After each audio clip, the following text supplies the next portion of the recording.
And I think I drew a version of this last time. So let me draw it again. So there's a rigid body, OA, like so. And then I'm going to draw a dotted line here and another rigid body,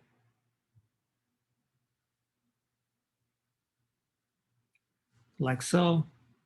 That's OB, AB, I suppose. And the third little slider, I suppose.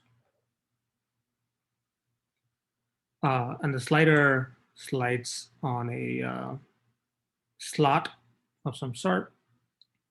Okay, so that's it. That's the picture.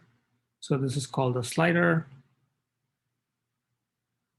This is the crank. And OA and AB are rigid bodies.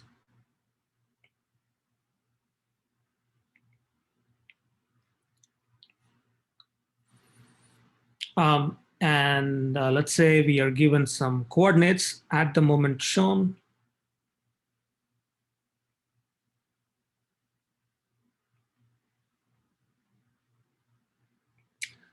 Coordinate of O is, let's say, 0, 0. Let's say A is 1, 1. And let's say B is, so it's sort of along the x-axis. And let's say it's 3, 0. Just making up some numbers here. And then given omega OA, in other words, the angular velocity of this guy is, let's say, 2 radians per second anti-clockwise.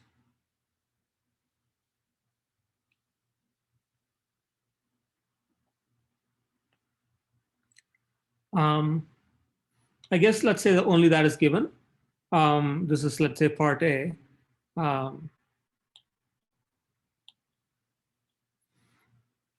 Determine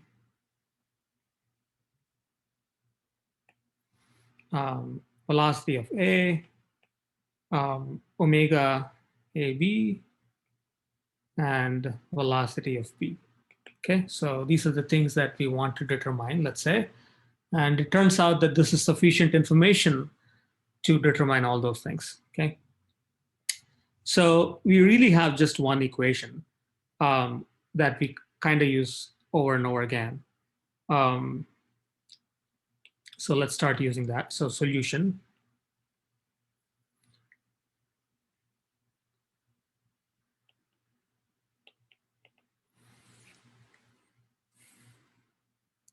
I'll write what problem number B is later on. I guess we'll first solve problem number A. Okay, so how do you solve velocity of A?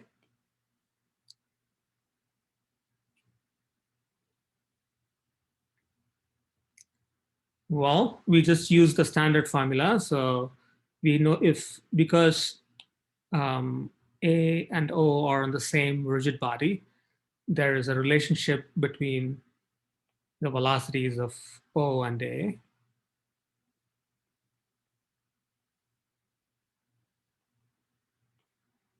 Okay, so this is true because O and A are on the same rigid body.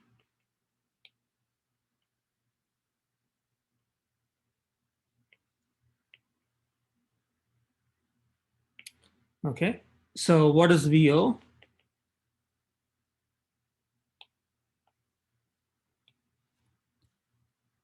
VO is just 0. So VO is 0. What is omega OA? Well, it's given to be 2 radians per second anti-clockwise. And if you recall last time, anti-clockwise means plus, positive. And all the angular velocities in this course are going to be in the k direction because we're going to say the motion is in the xy plane and perpendicular to the plane is k, and basically the rotation is sort of in the k direction, right? So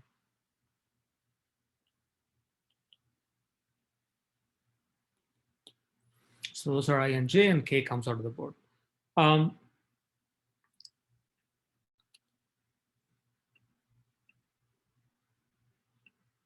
So what else is there? A, and then R, A with respect to O is, well, O 0, 0, A is 1, 1.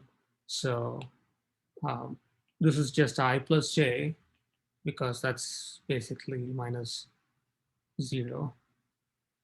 So that's basically I plus j, because A is 1, 1. Okay. So that's it. That allows us to find VA. So let's just plug, let's just plug all those things in. VA equals 0 plus 2k crossed with I plus j. And that gives us 2k cross I plus 2k cross j equals, if you recall from last time, k cross I is j, 2j, and k cross j is minus I. So that's it. So it's equal to minus 2I plus 2j.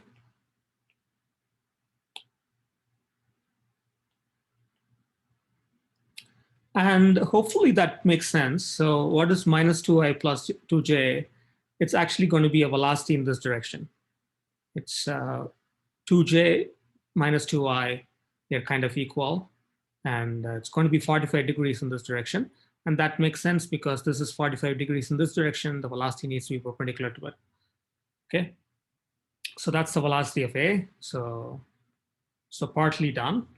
This is part of the answer. Now we need to figure out omega AB and VB. And when we say omega AB, we mean the angular velocity of this object, okay, as a whole. So this object makes some angle with the x-axis. Basically, what is the rate of change of that angle? That's basically omega AB. Okay, so what are those things? So when we have an unknown angular velocity, in this course at least, we just say omega AB k, where scalar omega AB is an unknown.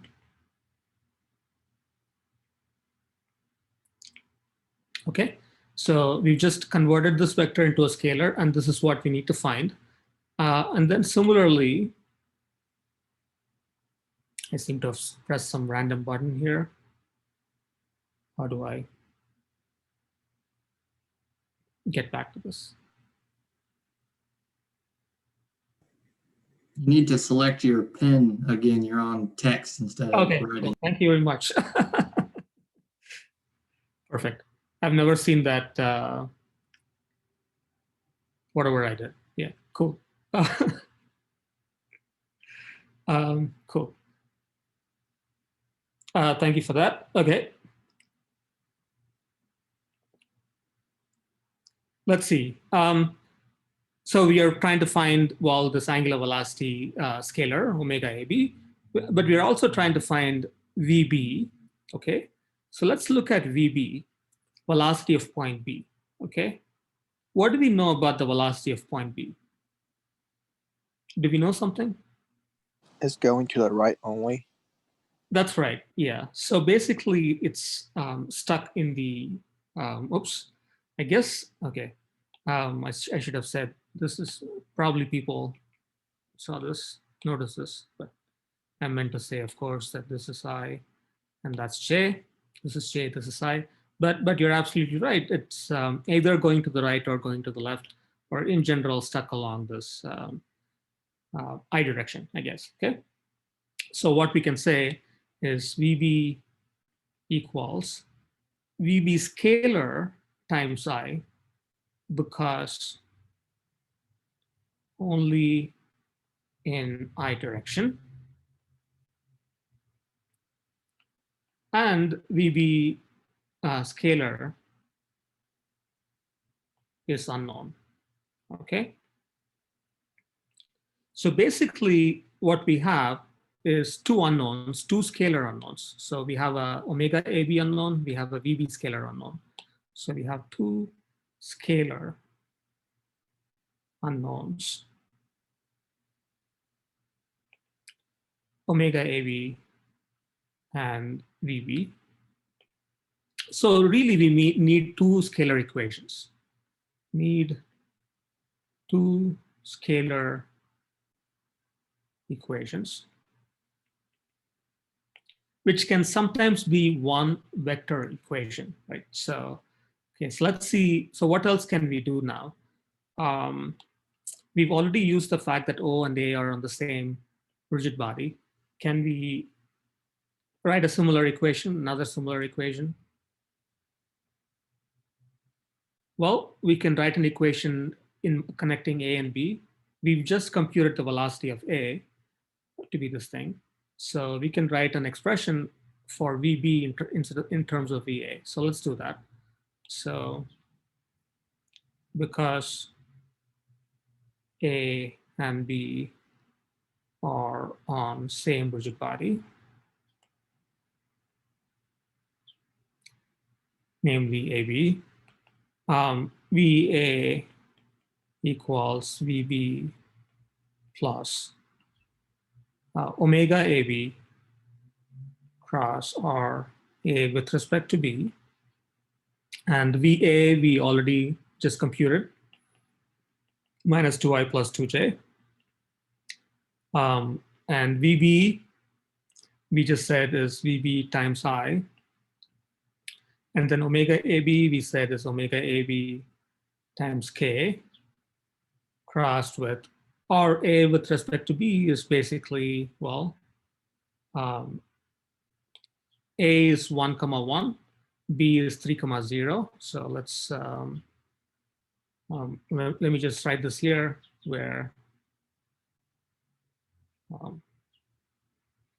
RA with respect to B is I plus J minus, that's our RA, and then 3i plus 0.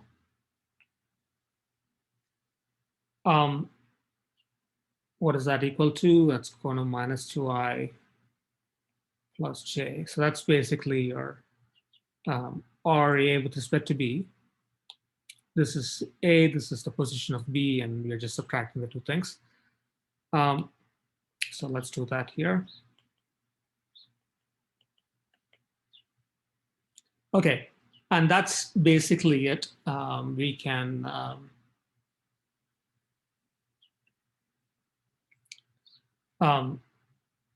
just take the cross products. So let's proceed a little bit further.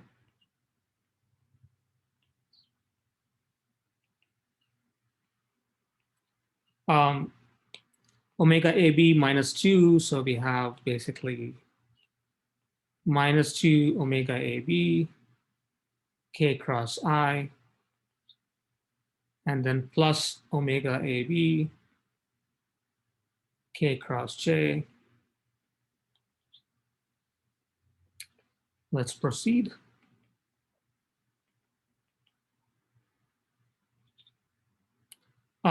Like as usual, K cross I is J, so we have, and then K cross J is I, so we have, okay, so we have basically what we need. We have two unknowns, two scalar unknowns. We said we need two scalar equations. And we've got one vector equation, which has got I components and j components. One vector equation in these two scalar unknowns is basically all we need to solve for these two scalars, because one vector equation in 2D is actually two scalar equations. So equating all I terms.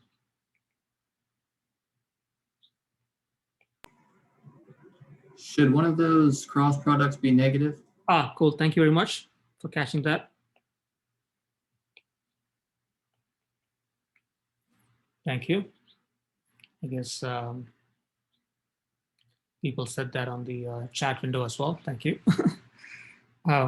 Okay, equating the I terms. Basically, we have 2 equals VB minus omega AB.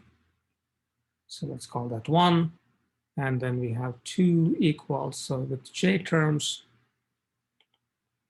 2 equals minus 2 omega AB. That's equation 2. Well, equation 2 already implies omega AB equals 2 over minus 2 equals minus 1 rad per second. So this is an answer. So basically, omega AB, the vector is minus k, minus 1k.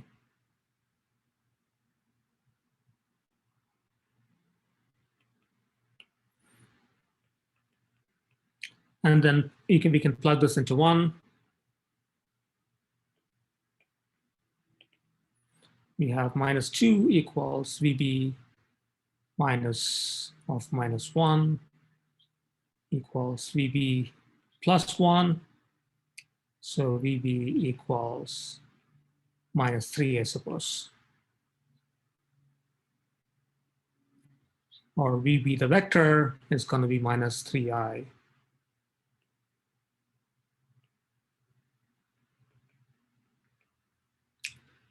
Any questions?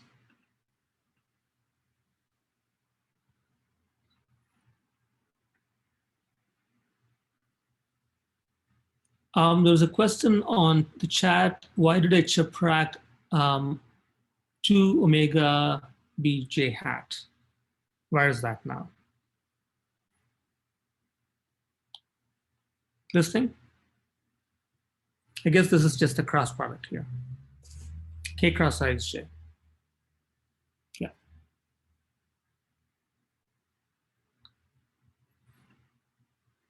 Cool. So that's the procedure for a whole host of problems that are sort of related. Like we will have a mechanism that looks like this or something else, where we might give you the velocity of one part of the object, and then you basically write equations related. Let's say you're given the angular velocity of this, you write a V equation between this point and this point, this point and this point, and kind of just put them all together to solve for all the unknowns that you need to do. Like you can imagine like the backwards version of this problem where you're given the velocity of this point, let's say to the right, and then you would write first an equation relating B and A. That might allow you to solve for, at least you'll write an equation, and then you would write another equation relating A and O, and then you would assume that O has 0 velocity. So you put all those equations together to solve for the unknowns, I guess. We'll see another example of that flavor, I suppose. So let's do another part, and then I will do a different topic in a minute. So part B, in addition to info in part A, you're told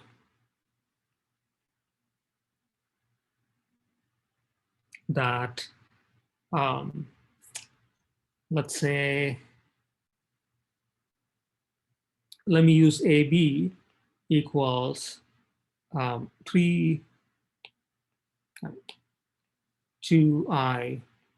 meters per second square. Determine alpha OA. Okay. So that's the problem. How do you do that? So what you're told is, okay, we just computed the velocity of this point, but now you're told that the acceleration of this point is, well, something to the right. You're given a particular number, and you're asked to find the angular acceleration of this bar, alpha OA. Okay. How do you find that? So if you're given acceleration and asked to find angular acceleration, really there's just one equation that you can write. So we can write this equation. AB is a rigid body. So AA equals AB plus alpha AB. Let me just, before writing that, so this is the solution, I suppose.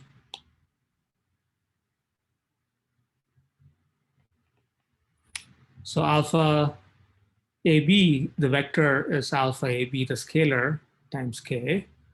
And then alpha OA, angular velocity of OA is alpha OA, the scalar, times K. Okay.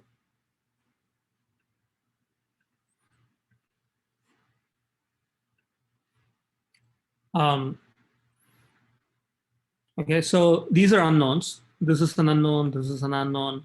I guess this is what we need to find.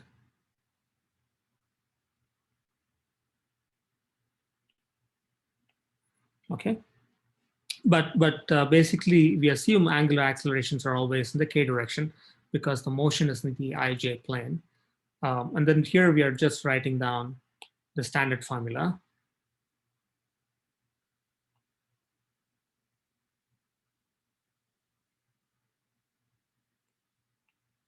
So alpha abk crossed with r a with respect to b, and then we have minus omega square r a with respect to b, and this omega is omega ab. Okay, this is omega ab. So that's equation, let's say 3. And a whole bunch of things are unknown here. We don't know what a is. We don't know, well, we know what AB is. We do not know what this is. We know what this is. Omega AB, we just computed in part A. This we know what it is, okay? So let me just say what is known and not known. Unknown, given, unknown, known, now known, I suppose.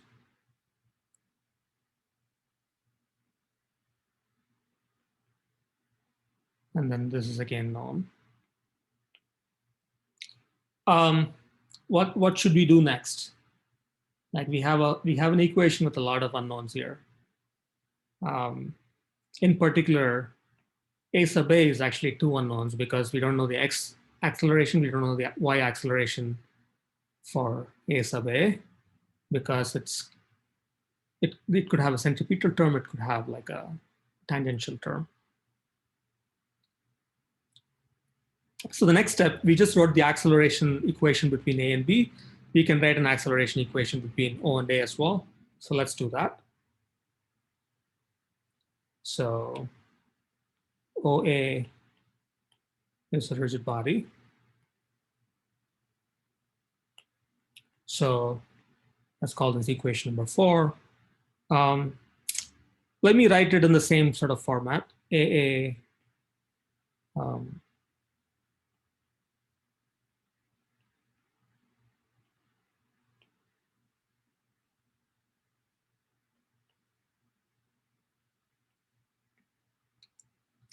okay, so that's equation number 4.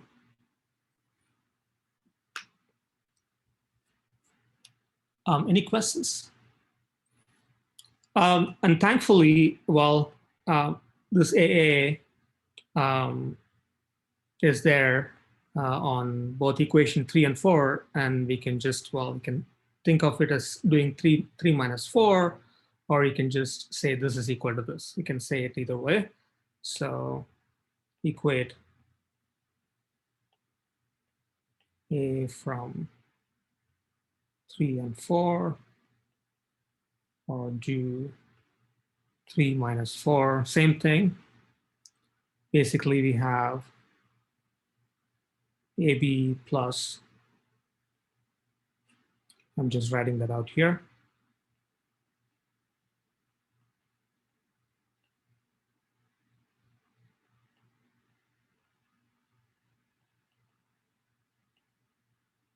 So that part is from 3. And then we say that's equal to AO plus alpha OA K cross R A with respect to O minus.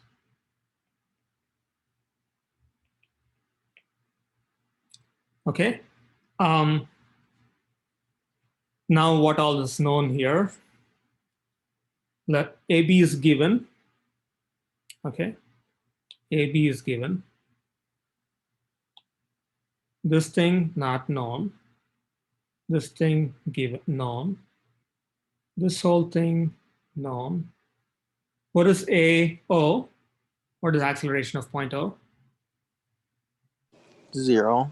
It's going to be 0 because it's just sitting there, not going anywhere. That's right. So this is basically equal to 0. This thing not known. This thing is just the position of A that's known. And this thing is known from part A, basically. Okay, so everything is known except these two scalars. Okay, alpha AB is not known. Alpha OA is not known. And we have one vector equation with two scalar unknowns. So one vector equation with two scalar unknowns. Alpha AB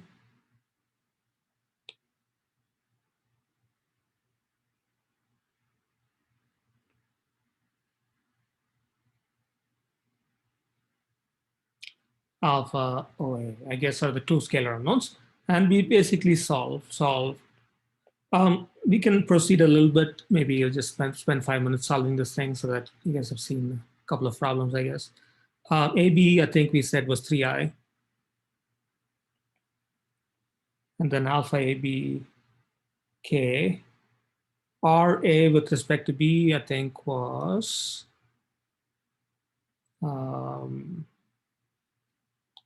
minus 2a plus j. So let me write that down.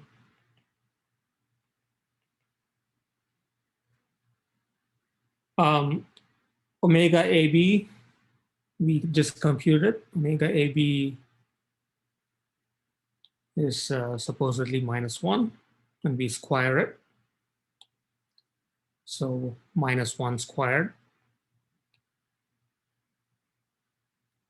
RA with respect to B is still minus 2i plus j.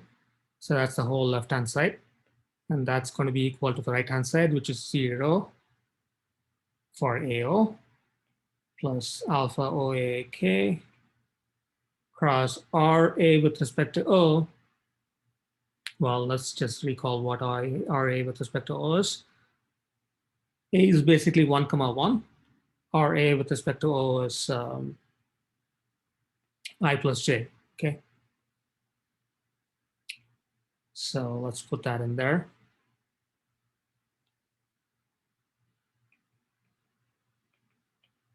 Minus omega OA, what was it, 2? I think it may have been 2 or something. Okay, 2. Sorry for scrolling. I don't know if it makes people dizzy. Okay, so 2 square I plus j. Okay, let's just quickly solve this thing, and I guess we'll be done with this. Is the acceleration of B 3 or 2? I believe you gave it as 2 in the given statement. Okay, perfect. Thank you. Yes, 2. Thank you very much. Yep. I think I said initially 3 and then changed it to 2, and my old memory stuck with me. Okay, cool. Thank you. Perfect. Okay. Yeah, so let's just do the cross products as usual. Alpha AB K minus 2i basically is what we have. So we have -2 alpha AB K cross I, and then alpha AB K cross J. -1 square is 1 minus 2I plus J. I suppose in principle we can take the minus sign in, so let's just do a little bit of simplification there. So we have -1 times -2, which is going to be +2I minus J is what we're going to have there. And then we have alpha OA K cross I plus alpha OA K cross J, and then 2I, sorry, and then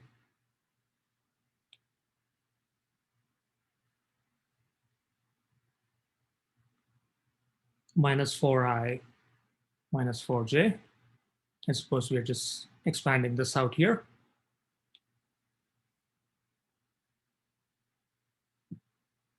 So 2I minus 2 alpha AB, K cross I is J, and then this is minus alpha AB I, because K cross J is I, plus 2I minus J equals K cross I is J, so alpha OA J. K cross J is minus I, so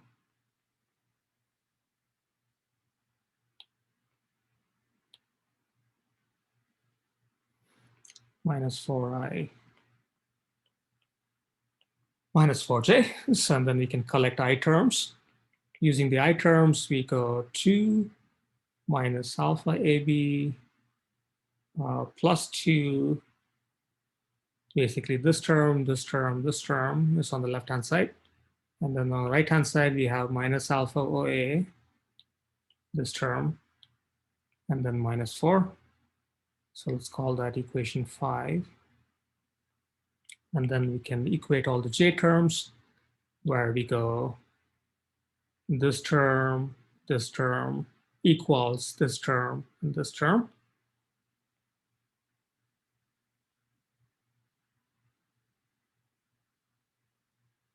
So we're just picking out the coefficients here, right? We are dropping the J itself, you're dropping the I. Just pick out the coefficients. Of course, you can put in the I as well here, but you have to put in the I on both sides. But really, we care only about the scalar. So how does that work, I guess?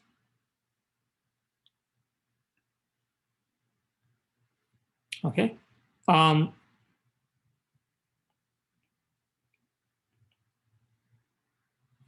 So on the right-hand side, we have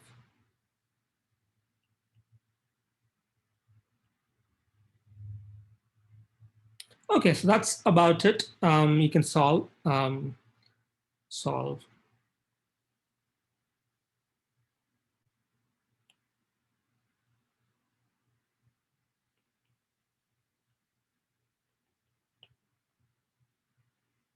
So I forget which one we wanted to actually solve for. Part B, let me scroll a little bit. Yes, I think we were asked to solve for the angular acceleration of OA. So let's try to eliminate AB from these things. So from 5, alpha AB equals 2 plus 2 plus alpha OA plus 4. Okay, so basically bringing alpha AB to this side and these things to this side, you get this, hopefully. That gets 8 plus alpha OA. Let's call that 7. Put 7 in 6, and you would get -2, 8 plus alpha OA minus 1 equals alpha OA minus 4 minus 16 minus 2 alpha OA minus 1 equals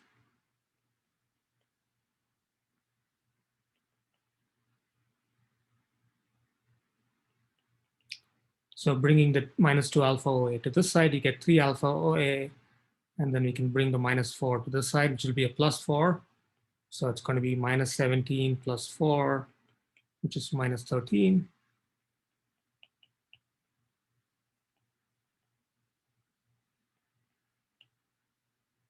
Okay, so that's the answer, kind of longish, but and hopefully there were no arithmetic errors, but that's the procedure. And like what we may give you, well, now that we've solved this particular problem in great detail, maybe we won't give you exactly this slider crank mechanism, but there may be some related problems, I guess, or there may be other mechanisms.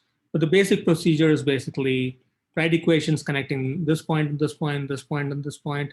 And if there's other stuff like this point and this point and so on, and keep doing that, solve, set up enough equations in all the unknowns and solve, I guess. Any questions?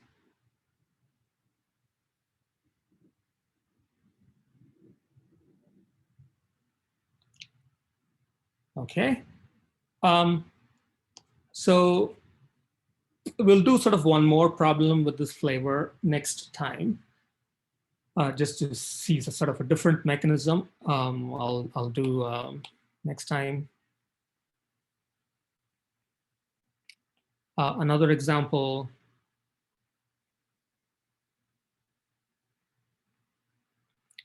With something called a 4-bar linkage.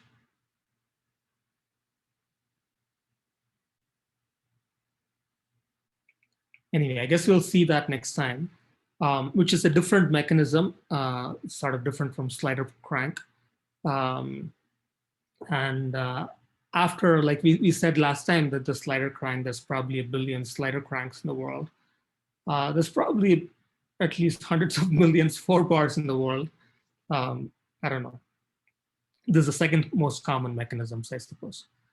Second most common mechanism in the world. So lots of machines are built out of these two mechanisms. Okay, so we'll do that next time, I suppose, some problem like this using that. But what I want to talk about in the next 15 minutes or so is what is called rolling without slip. Okay, so that's what I want to talk about.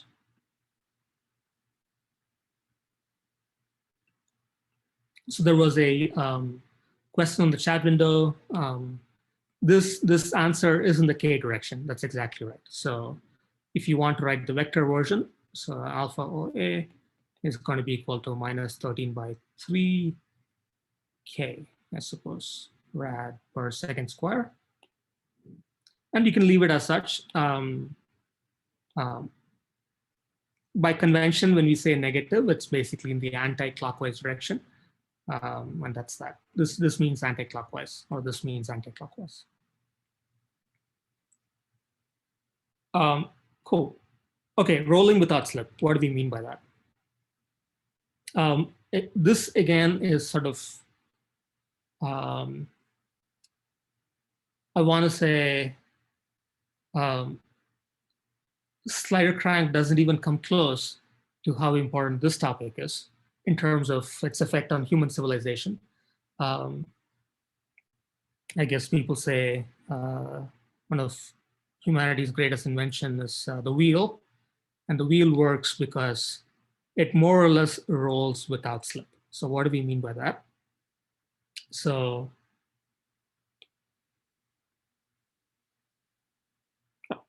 that's kind of nice. Okay, so imagine this thing, and we have a center, and let's say this contact point is P.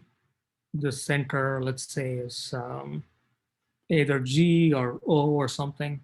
Doesn't matter what it's called. Rolling without slip.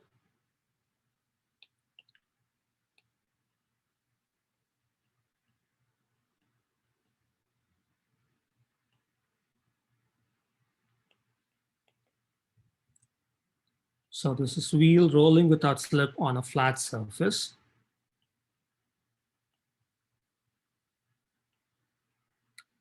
Means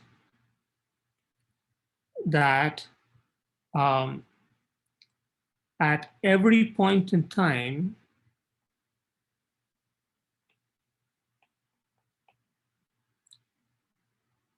the velocity of point P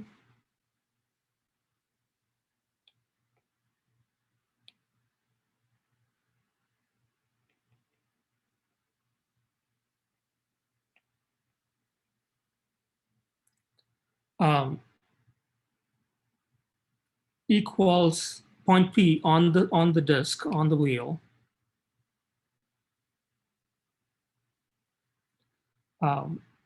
equals 0. Okay. So what does that mean? So imagine this wheel is sort of rolling in some direction. It's rolling like this or rolling like this. Imagine the bottommost point of this wheel. And imagine, for instance, that this bottommost point had some velocity. Okay.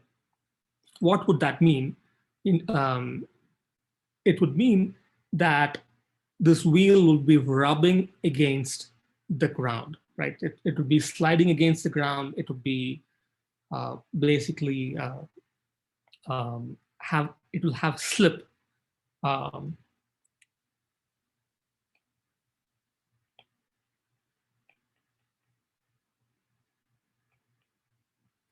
Then VP is the slip velocity of P with respect to ground. Okay. Does that make sense? So like, as we will see in a week or two, if there is slip between P and the ground, then there is sliding friction, basically kinetic friction, and you lose a lot of energy that way. And it turns out that if an object like a wheel rolls without slip, in other words, in a manner that this point has 0 velocity at every point in time, then it turns out it's a very efficient form of moving. You can sort of move forward with almost like no energy cost, so to speak. And that sort of, I guess, changed the course of human civilization, because you could move objects over long distances with relatively low energy costs, because sliding friction is bad, but rolling without slip is great in terms of friction. Okay, so that's the sort of background, but we are not up to friction yet. All we are saying is something about the velocity of this point, and the velocity of this point is equal to 0. So what does that mean? So let me quickly derive the condition for how it can roll without slip. So condition for rolling without slip. So let me actually bring this to the next page, because I want to draw a picture here. So imagine for a moment that we have the same thing, and we have this wheel, and let's say its angular velocity is omega k, and let's say its linear velocity is vgi. So we have I, we have j, and k is perpendicular.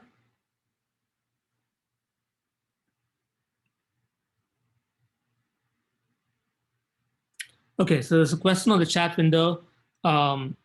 VP isn't a fixed position on the disk. It's the lowest point at any moment. And that's exactly right. So when we say point P, it is whatever point is currently making contact with the surface, right? So P, super important point. Thanks for asking that. Here, P is whatever, P is the contact point. Is the point on wheel currently making contact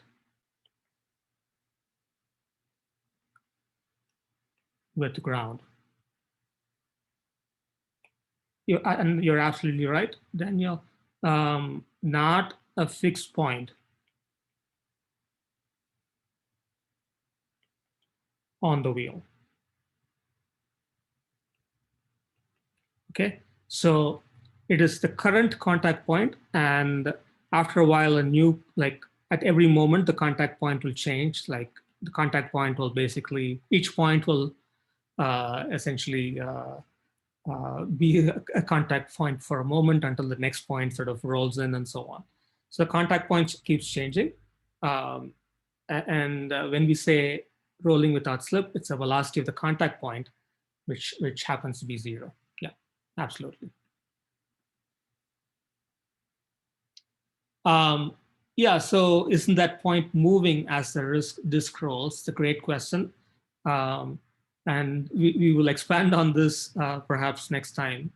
As we will see, if, for the object to roll, it's possible for this point to be momentarily at rest, while at the same time, this point keeps changing. So that's kind of not intuitive at all. I guess there's a question on the chat window.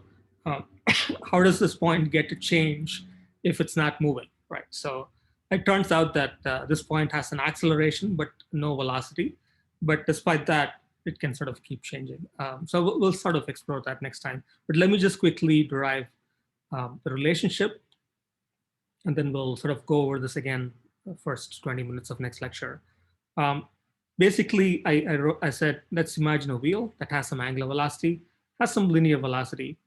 I kind of drew them in sort of normal conventional way, but anti-clockwise angular velocity and VG. If these two need to be consistent with each other, like one is going to be sort of negative of the other, kind of, if you're rolling without slip. So we'll do that. We'll see that in a minute. But let's say the radius is R. So what does rolling without slip mean? So rolling without slip implies, this is point P, it means VP equal to 0. It all basically means, well, using our velocity condition,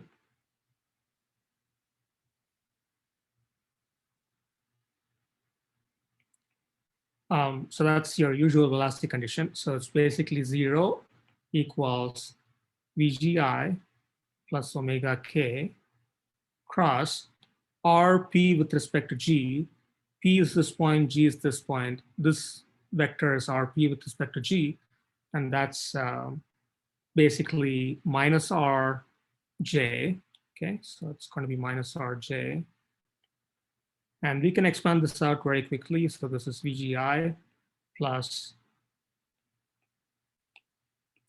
minus R omega. K cross J is minus I. So basically we have VG plus R omega equal to 0, or VG equals minus R omega. So this is the condition for no slip. Okay, so let me just say that again. There is linear velocity of the center of mass. There is angular velocity of the whole object. What should the relationship between the linear velocity and the angular velocity be, such that this point happens to have 0 velocity? So that's the meaning of this equation. So let me just write that. This is a relation between Vg and omega such that Vp equal to 0. Okay, so if Vg was equal to 0 and there was omega, then this point will have some velocity. If omega was 0 and Vg was non-zero, this point will have some velocity. But if Vg was non-zero and omega was kind of exactly in the opposite direction, just canceling out Vg, then this point will just be at 0 velocity. So that's the idea. So I guess we'll continue this next time. Let me stop here. I guess we are